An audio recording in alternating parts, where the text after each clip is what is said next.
है कि हमारे परदादा और दादा के समय इस देश में विभिन्न भाषा थे, कल्चर थे और बहुत सारे धर्म भी थे। तो आजकल सेकुलरिज्म का कोई मतलब ही नहीं रहा और सब प्रो हिंदू और प्रो मतलब रिलीजन हो गए, जैसे कि भारतीय जनता पार्टी और आरएसएस। तो आपके इसके ऊपर क्या विचार है? इशू देखिए बेस्ड नहीं, रिलीजन बेस्ड। देखिए जब हम आपकी तरह स्कूल में थे तो हम लोग नारा लगाते थे, भारत माँ के 4 सिपाही, हिंदू मुस्लिम सिख ईसाई। अब कब से जो है ये नारा बदल करके हो गया है कि मंदिर वहीं बनाएंगे, हमको पता ही नहीं चला। तो भारत के भीतर जो सेकुलरिज्म है और दुनिया के भीतर जो सेकुलरिज्म का मतलब है, उसमें एक अंतर है। अंतर ये है कि दुनिया के दूसरे देशों में जो सेकुलरिज्म है उसको आप एगेंस्ट द रिलीजन कह सकते हैं, लेकिन भारत में जो सेकुलरिज्म है वो किसी भी रिलीजन के एगेंस्ट में नहीं है। सभी लोगों को अपना अपना धर्म मानने का अधिकार है। स्टेट जो है वो रिलीजन को लेकर के न्यूट्रल रहेगी। मतलब न्यूट्रल रहने का ये मतलब है कि मान लीजिए कि ये अगर सरकारी कार्यालय है तो सरकारी कार्यालय में संविधान की प्रस्तावना के अलावे जो हमारा प्रियम्बल है, जो हमारा कॉन्स्टिट्यूशन है, या जो हमारे फ्रीडम फाइटर्स हैं, भारत का जो मैप है, उसके अलावे और कोई तस्वीर नहीं रहनी चाहिए आइडियली। लेकिन कई बार आइडियल चीजें नहीं होती हैं। तो यदि हम तस्वीर लगाएंगे, सपोज कीजिए, तो जो है भगवान की भी लगाएंगे, यीशु का भी लगाएंगे, जो है हम आपको सिख धर्म से जुड़े हुए लोगों का भी लगाएंगे, और जो है मस्जिद की भी फोटो लगाएंगे। जनरली जो है ये प्रैक्टिस रहा है। लेकिन आज के समय में क्या हो गया है कि इस पूरे के पूरे परिभाषा को बदलने की कोशिश की जा रही है। और अभी मोहन भागवत जी का बयान आया था कुछ दिन पहले कि भारत के भीतर जो भी रह रहा है वो सब हिंदू है। तो मैं कहता हूं गुरुजी थोड़ा ठीक से पढ़िएगा। हिंदुस्तान के भीतर जो सब लोग रह रहे हैं वो हिंदू नहीं हैं, लेकिन हिंदुस्तानी जरूर हैं, और हिंदू और हिंदुस्तानी होने में फर्क होता है।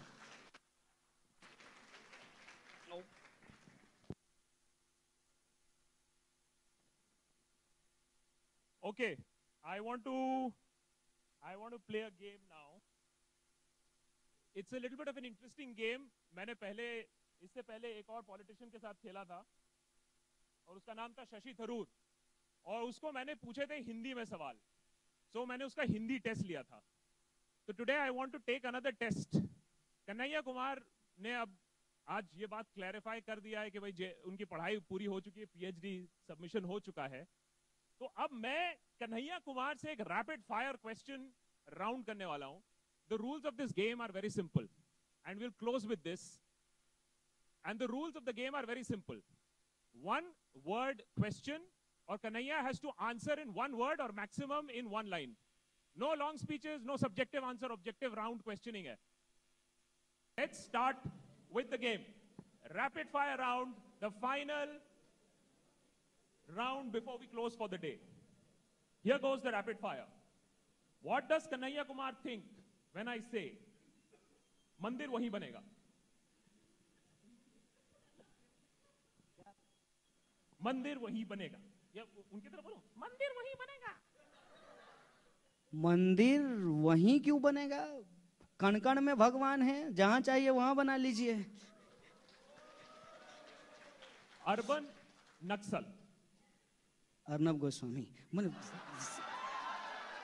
सीरियसली जब मुझे ये कोई अर्बन बोलता है ना, मुझे अर्नब सुना ही देता है। No, it's true. JNU, best university of this country. Patriot. I am, you are, we are.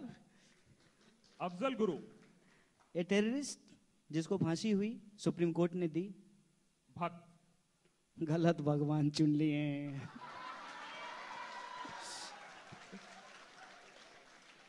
अभी लंबा आंसर दिए थे छोटे में, टुकड़े टुकड़े गैंग। छोटे में टुकड़े टुकड़े gang, corporates, casteism, communalism, corporate लूट, Actually, these are corporate tukre gang, those who are breaking this country. Narendra Modi. A new name I have given. All right, so हम एक हेलो, हाँ, देखिए टाइमिंग मैंने अपना भी चेक कर लिया, बोल रहा है कि नहीं. तो हम टाइमिंग बहुत ही वैसा था. तो हमने सवाल ये पूछा था कि आपके जहन में क्या आता है व्हेन आई से नरेंद्र मोदी. देखिए थोड़ा डिस्क्लेमर दे देते हैं कि इस कहानी के सभी पात्र और घटनाएं काल्पनिक हैं. अब आप पूछिए. नरेंद्र मोदी. गप्पू जी. Rafale deal. एक और घोटाला. वैसे मैं बोफोर्स कहने वाला था, नहीं बोला. अंबानी मोदी जी के दोस्त. Nirmala Sitharaman alumni JNU. हाँ, देश के नहीं, मंत्रियों के रक्षा मंत्री, हमेशा प्रधानमंत्री को बचाते रहते हैं. राहुल गांधी लोग तो कहते हैं कि लीडर ऑफ अपोजिशन है. गंगा ढाबा. गर्मा गर्म चाय के साथ गर्मा गर्म बहस और पत्थर चलने का कोई खतरा नहीं है वहां पे. आजादी संक्षिप्त में. देश में चाहते हैं. रिजर्वेशन. देश में समानता के लिए. Student politics. देश बदलने के लिए. Smriti Irani. Manu Smriti Irani, the favourite word. Marx. You have nothing to lose but your chance. क्रांति. हम करेंगे मिल करके आपके साथ, सब लोगों के साथ. आपका फेवरेट अर्नब गोस्वामी. क्रांति का बहुत बड़ा दुश्मन, भोंपू you can say. Amit Shah. भोंपू के बहुत अच्छे रखवाले. फाइनल वर्ड जुमला. नरेंद्र मोदी. हेलो कन्हैया.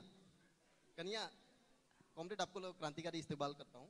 मैं जानना चाहता हूँ, जब घोषित इमरजेंसी हुआ था जिस समय में, उस समय जब घोषित इमरजेंसी हमारे देश में हुआ था, उस समय में एक मूवमेंट हुआ था, जेपी मूवमेंट में बहुत सारे यंग एंथुजियास्टिक पॉलिटिशियन आए थे.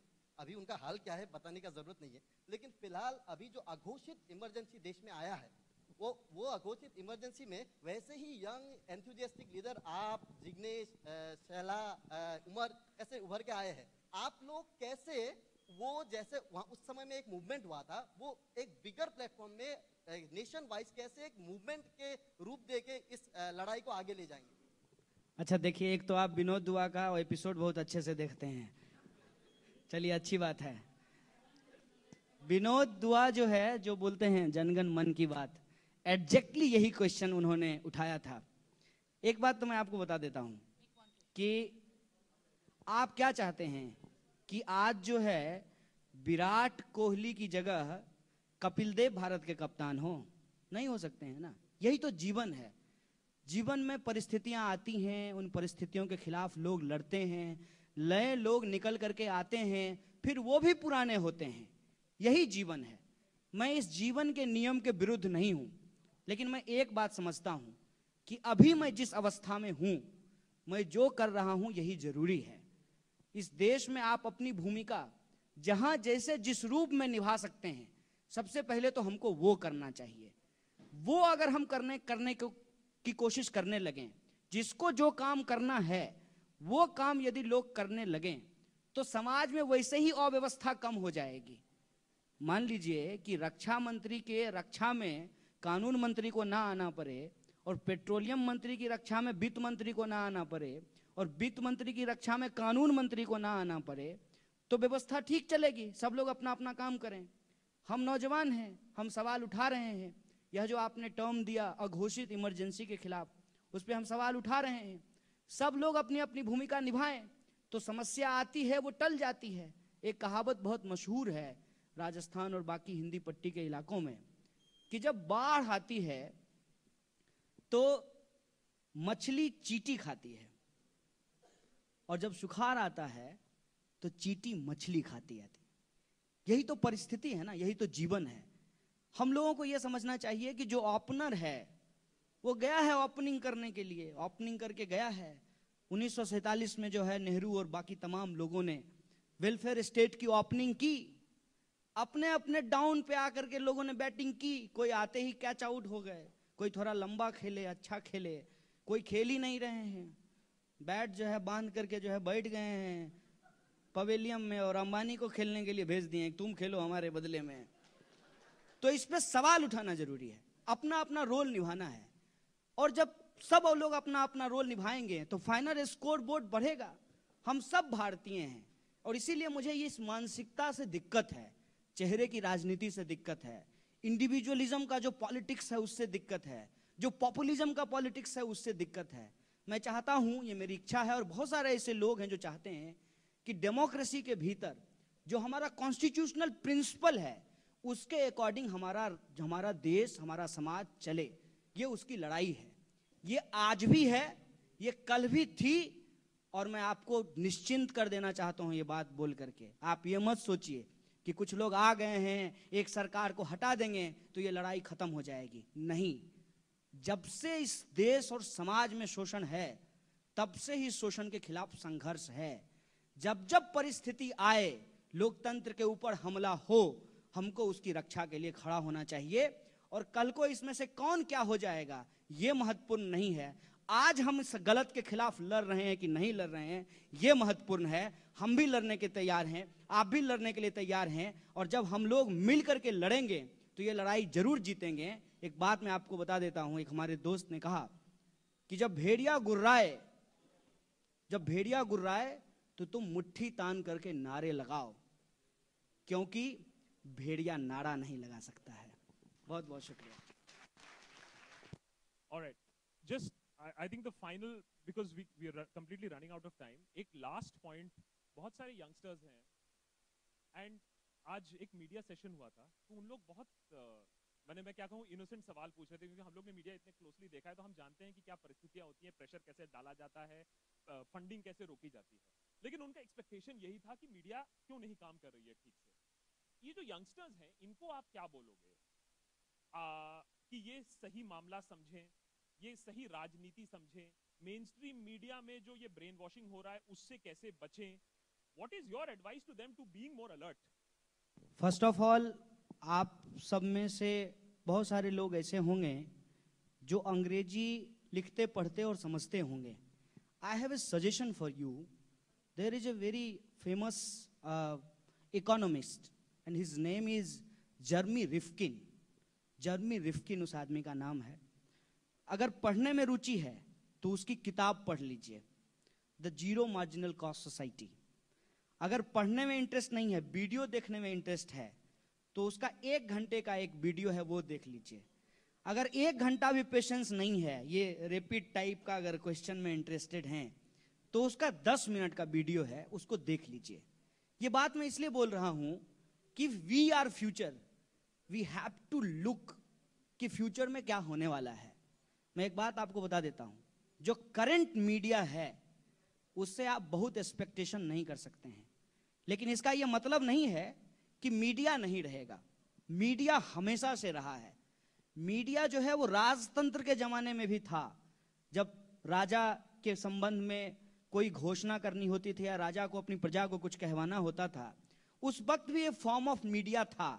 सुनो सुनो सुनो वो नगारा पीटते हुए जाते थे। That was also part of communication. आज आप देखेंगे कि कम्युनिकेशन बहुत तेजी से बदल रहा है। कम्युनिकेशन साइंस के संबंध में एक बात मैं आपको बता देता हूं। जब पहली बार मोबाइल में कैमरा आया, इसके वर्स्ट जो है केसेस जो है इंडिया में आए। आप में से बहुत सारे लोगों को याद नहीं होगा, मुझे याद है। मैं मिलेनियल बॉय हूं और कई बार अपने आप को फॉर्चुनेट समझता हूं इस बात के लिए कि हमने टेलीफोन से मोबाइल पे इस समाज को जाते हुए देखा है। तो टेलीफोन में क्या होता था कि बुला रहे हैं, आ रहे हैं, बूढ़ी दादी जो है लंगड़ा करके आ रही है और बात कर रही है अपने बेटे से जो प्रदेश में काम कर रहा है। फिर मोबाइल आया, हाथ हाथ में जो है लोगों के पास कम्युनिकेशन पहुंचे। और पहली बार जब कैमरा आया, मुझे अभी भी याद है, नोकिया का 6600 का एक सेट आया था, बहुत पॉपुलर सेट था। उसके बाद एमएमएस आना शुरू हुआ। और एमएमएस क्या होता था कि जो है लड़का लड़की अभी दोस्त बने हैं, चुप चुप रहते हैं, जरूर कोई बात है, पहली मुलाकात है, ये पहली मुलाकात है।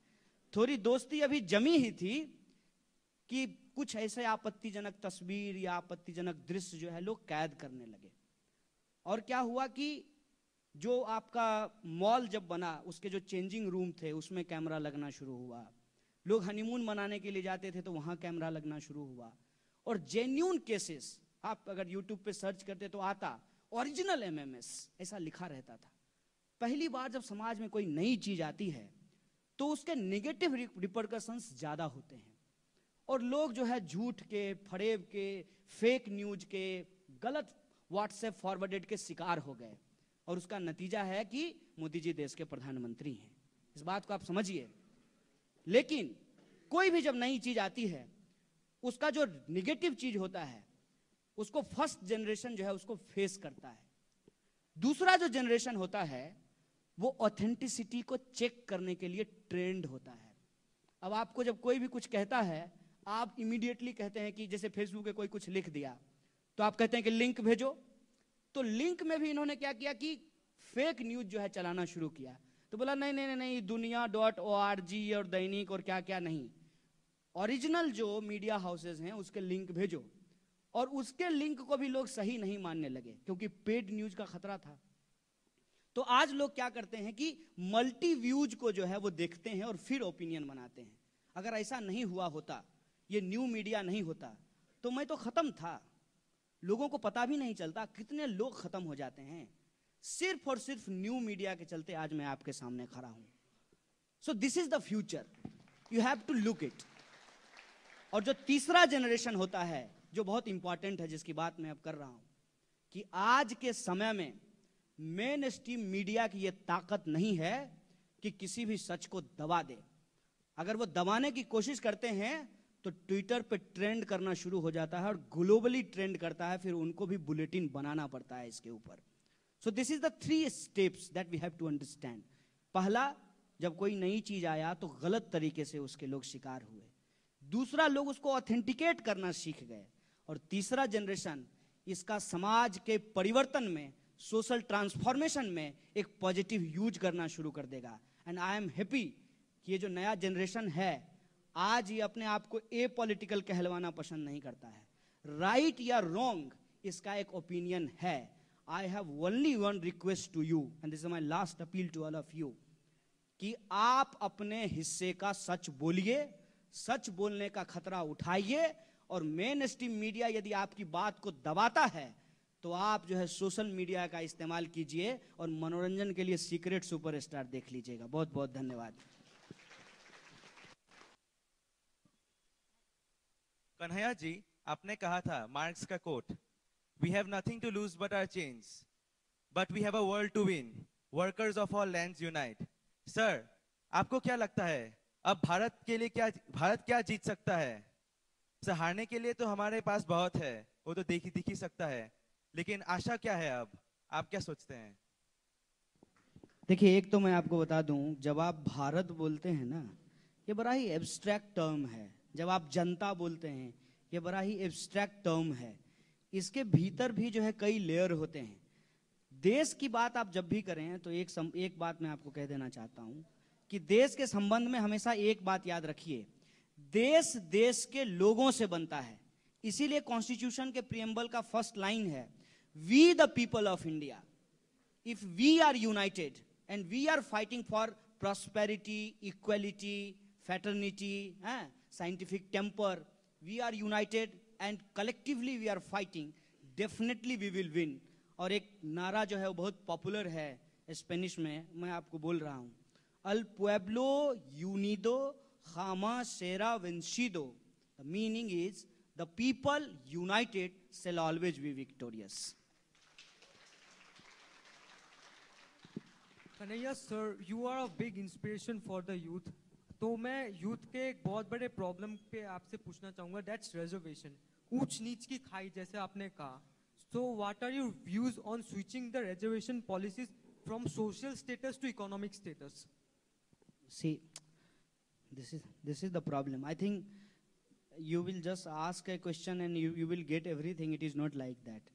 My simple suggestion to you, you should study. And मैं कोई बड़ा सीनियर बन करके आपको नहीं वैसे कह रहा हूँ, मेरा बस एक सजेशन है। आप चूंकि नौजवान हैं, आप पढ़िए।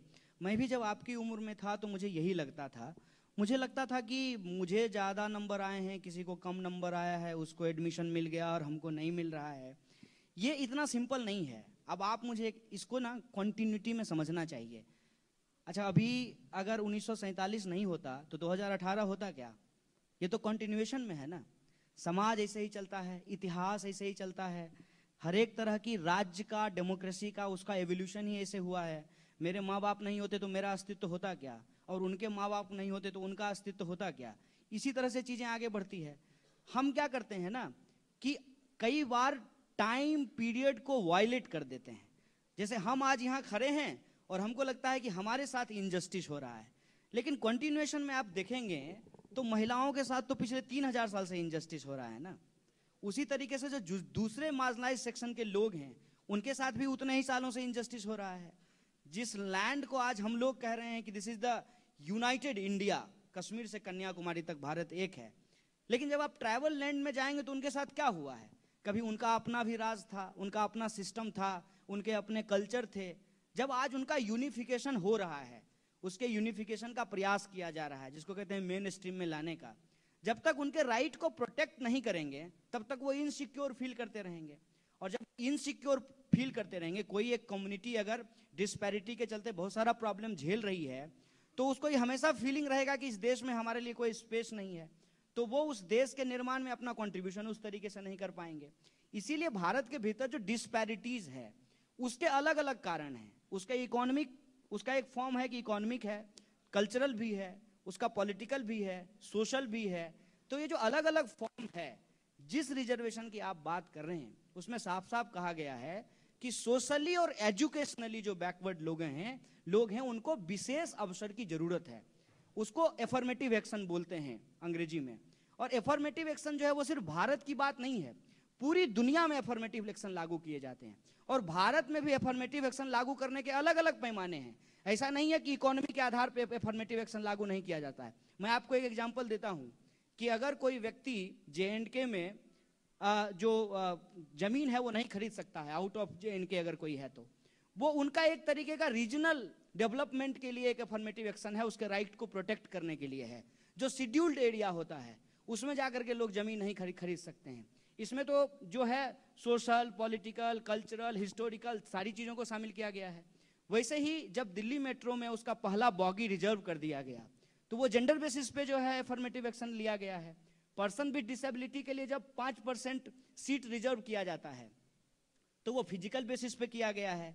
तो इस देश में इकोनॉमिक बेसिस पे भी एफर्मेटिव एक्शन है। और वो एफर्मेटिव एक्शन क्या है कि जब ये लाल कार्ड और पीला कार्ड बनता है और 15 किलो और 20 किलो जो अनाज दिया जाता है, that is also a form of affirmative action. लेकिन रिजर्वेशन को लेकर के ये जो डिटेल्ड ओपिनियन है इसके बारे में हमको जानकारी नहीं दी जाती है। सिर्फ उसका एक हिस्सा बताया जाता है जो हमारे सेंटीमेंट को हर्ट कर सके, जो हमारे सेंटीमेंट को छू सके और उस बेसिस पे हमको पोलराइज कर सके। जैसे मैंने देखा है, for this is the last example, कि अगला बॉगी जो है दिल्ली मेट्रो का वो वुमेन के लिए रिजर्व है। इसके साथ साथ हर बॉगी में पहला जो 2 सीट है वो भी वुमेन के लिए रिजर्व है। एक बार क्या हुआ कि एक हट्टा कट्टा नौजवान, मैं हट्टा कट्टा नहीं हूं लेकिन नौजवान हूं, मेरे सामने वो बैठा हुआ था और एक महिला आई और बोली कि आप सीट छोड़िए, ये जो है महिलाओं के लिए रिजर्व है। तो उसने क्या कहा, दे तो दिया है पहला वाला बॉगी, वहां जाके बैठो, यहां क्या कर रही हो। इसका ये मतलब थोड़ी है कि एक बॉगी जो है महिला के लिए रिजर्व किया गया है और बाकी जो है 7 बॉगी जो है वो पुरुषों के लिए रिजर्व कर दिया गया है। ऐसा तो नहीं है। ये चीजें जब धीरे धीरे बदलने लगेगी, जो रिजर्व कैटेगरी के लोग हैं वो जब अनरिजर्व कैटेगरी में आना शुरू कर देंगे, रिजर्वेशन अपने आप समाप्त हो जाएगा। जब तक डिस्पैरिटी सोसाइटी में रहेगी, चाहे वो कास्ट के बेसिस पे हो, चाहे वो कलर के बेसिस पे हो, चाहे वो जेंडर के बेसिस पे हो, चाहे रीजनल डिस्पैरिटीज हो, इसको खत्म करने के लिए हमको एफर्मेटिव एक्शन यूज करना पड़ेगा। अगर हम एफर्मेटिव एक्शन यूज नहीं करेंगे तो हम सोसाइटी को इंटीग्रेट करके नहीं रख सकते हैं। This is our necessity, this is our need that we have to follow. Just 1 second.